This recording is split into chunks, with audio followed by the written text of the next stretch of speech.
Hi, I'm Jesse, and I'm here today with my friend and tea lover, Uda. And we're actually in Venice, California, not at Samovar Tea Lounge, at an amazing tea place called Temple Tea. Some friends of yours, I met them recently. And we've drunk a lot of tea. You've been teaching myself, me, and several other folks here a lot about tea, where it's from, how to make it, how to have a tea mind. And I thought it would be interesting to speak with you and to share a little bit about two very important components of tea that are actually not about tea. What do you think about that? Cool. So the first thing, something that resonated with me that we were talking about that I think is very true, is that the most important thing with tea is not the tea. And ironically, we're made up of 70% water, and tea is pretty much water and tea leaves. And I was really fascinated hearing about your whole concept and belief and what you had to say about water. And I thought that would be great to start with water. And what's important with water? What should we know? And yeah, what do you think about water?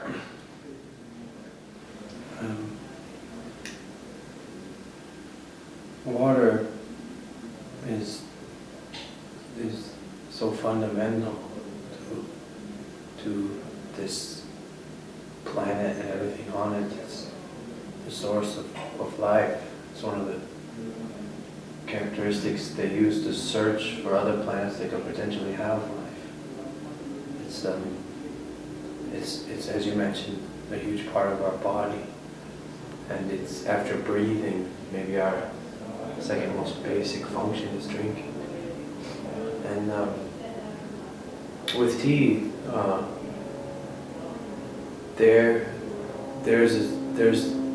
no easier, cheaper, more significant way to improve your tea than to improve the water, because every cup or bowl of tea is also mostly water. I don't know the percentage, but 90%, whatever, is almost all water. And water is the conveyor of the tea. It's the mother of tea. In traditional Chinese culture, it's called the mother of tea. And long ago, tea masters had an incredible command of water. They were able to separate water into heaven and earth water, and try waters that were from snow or hail, sleet and rain, and different kinds of snow from a plum tree, snow from a pine tree, and earth water meant stream water, rivers, parts of rivers, wells. But of course, because of damage to the environment, we can't experience so many different kinds of water now. But a basic understanding of water for tea is threefold: source, storage, and preparation. So source means the kind of water. And in my opinion, as with all things tea, the more you, and all things in life actually, the more you participate, the more rewarded you are and the more you learn. I believe that no true understanding comes without involvement. Involvement is the doorway to all true understanding. So the more you participate, the more you learn, and the more rewarding it is.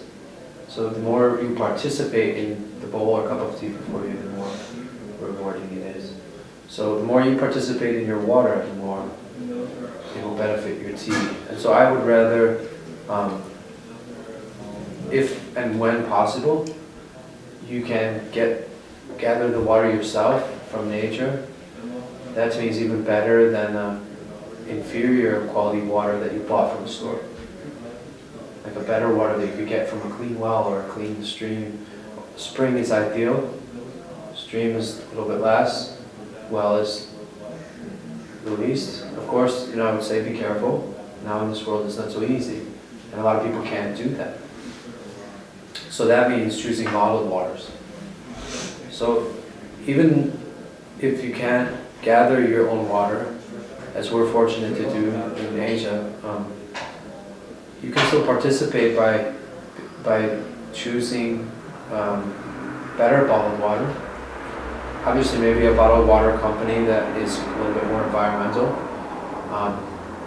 But not only that, but go through and taste the waters and choose one that's best. And to do that, you need some criteria. Obviously, we want the water to be smooth in our mouth and feel very comfortable. Try to pay attention to the feeling of the water rather than the flavor. Because a lot of water even is flavorless anyway. So the texture of the water. Pay attention to whether or not the water goes down on its own, or you have to consciously swallow. And then after you've swallowed, how long does it linger in your mouth? Good water is mineralized and energized, so it goes deep in the body and it quenches thirst completely with less amount. So the higher quality water, the water that we get comes from a spring at the top of a mountain, and even on a sunny, hot day when you hike up that mountain and you're sweating and incredibly thirsty, you drink just the smallest of cups, 3 swallows, and your thirst is quenched. You can really feel it, everywhere in your body. So it should be clear and almost glossy and almost thick. It even appears almost thick. And so you can select the water like that. There are things you can do to improve waters. There are stones and charcoal and things you can put in water to help clean them and put more dissolved solids and minerals and to energize them. And then for storage, it's a lot like tea. We want a place that the temperature doesn't fluctuate in the day. So cool and dark, glass and plastic is usually not good. Plastic, obviously, I think most people know. And even glass, though, emits light. So ideally is to get, in the beginning, a glazed ceramic jar and put your water in there. An unglazed jar would be ideal, but then the clay is influencing the water a lot, and so what clay you were using would be really relevant, and that's a little bit more difficult to choose. So if you choose glazed, it's really easy. And it can be even affordable. And then you put it in a nice place, cool and dark. And amazingly, like just with plants, so many studies have been shown that plants that are given human energy grow completely differently. They've done these studies with music and with human speech and emotions. And similarly, one of the most meaningful and insightful art exhibits I ever saw was from a Japanese man who had frozen drops of water, and he then placed water in different jars and put the calligraphy for different emotions on them, and then he took them to places that symbolized that emotion. So the one for peace went to a monastery, the one for joy, I think, went to a wedding, if I remember correctly, I don't know. And he shouted at others. And so then he froze these drops and took photos of them, and the crystals of all the positive emotions were all symmetrical and like snowflakes. They were perfect and beautiful. And the crystals of all the negative ones were jagged and rough and distorted. So then when you were leaving the exhibit above an arch, it said, and the human body is 77% water. So in our center, in our school and center, we like to, as silly as it sounds, when we gather the water, we just kind of bless it. I think people have known this, churches all over the world have holy water. There's holy water shrines everywhere in the world, There's just a sense of a little bit of reverence and respect for this thing that is going to become so much a part of my body. In the same way that people the world over bless their food before they eat. And you can, without being superstitious about it, there's something to the fact that if we're all quiet for a moment before we eat a little bit more consciously. And then our consciousness is in the food and a little bit more mindfulness and appreciation of the food even. So that taking that moment to thank the water and to be with the water is good for that reason, at the least, that it quiets the mind and kind of puts you in tune with the water. And water is really, really receptive. It's really malleable. It can take all the stuff from the tea and like, you know, carry it to us. There's that, you know, wonderful metaphor of martial artists about how water can crash and be strong, or it can be soft and flow, and it can take the shape of whatever it's in. So Taoists and martial artists have always used it as a metaphor for freedom and for true force, which can be hard and soft, and can flow and move, and that's to do with the preparation. And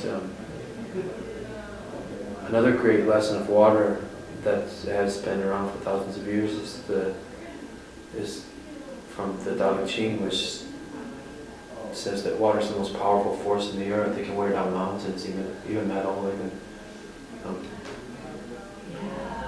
it's because it's the lowest. So it puts itself lower, and everything flows into it. It always moves down. I think that the point of that is humility and emptiness, kind of striving towards that.